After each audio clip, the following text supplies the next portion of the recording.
அனைவருக்கு வணக்கங்க. அனைவரும் மென்புற்றிருக்க இறைவனை வணங்குறாங்க. காம உணர்வு மனுஷனுடைய வாழ்க்கையில் ஒரு பார்ட் ஆஃப் த லைஃப் அது. ஆனால் இன்றைக்கி கலியுகத்தில் இது ரொம்ப முத்தி போய் வயசு தராதரம் எதுவுமே இல்லாத ஒரு கேவலமான நிலைக்கு ஆண்கள் அதிகமான ஒரு குற்றத்தை இழைக்கிறாங்க. இதில் அண்மையில் விளாத்திக்குளத்தில் நடந்த ஒரு அவமானம் ரொம்ப கேவலமாக இருக்குது. கோல்டு மெடல் 10ஆம் கிளாஸில் வாங்கி படித்த ஒரு மாணவியை இந்த மாதிரி பண்ணது ரொம்ப கொடுமையான ஒரு விஷயம். அது காரணம் அந்த பொண்ணு வீட்டில் கழிப்பறை இல்லைன்ற ஒரு கேவலமான ஒரு நிலைமை.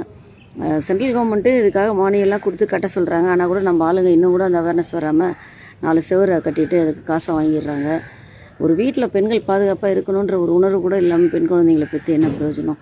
எல்லாம் பாதுகாப்பாக வளர்த்தே ரொம்ப ஒரு சில நேரத்தில் கஷ்டமாயிடுது.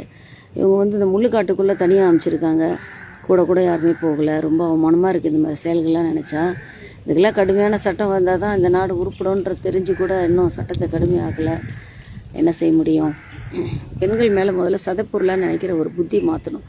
நிறைய பேர் பார்த்திங்கன்னா இந்த மெசஞ்சர்லேயே கூட என்னோடய ஏஜுக்கே நிறைய பேர் age is just a number அப்படி இப்படின்னு ஒரு கேவலமான ஒரு மெசேஜெல்லாம் அனுப்புகிறாங்க. ஒரு ஆண்கள் என்றைக்குமே பெண்களை சதப்பொருளாகவே தான் நினச்சிட்ருக்காங்க. இன்னை வரைக்குமே இந்த இழிவான நிலை மாறணும். சட்டம் கடுமையானதான் அந்த நாட்டில் உருப்படும். தயவுசெய்து பெண்கள் எல்லார் வீட்லேயும் கிராமத்தில் இருக்கவங்கெல்லாம் பாத்ரூம் கட்டி பெண் குழந்தைகளை பாதுகாப்பாக வளர்க்கணும்னு அன்பாக கேட்டுக்கிறேங்க. Thank you so much.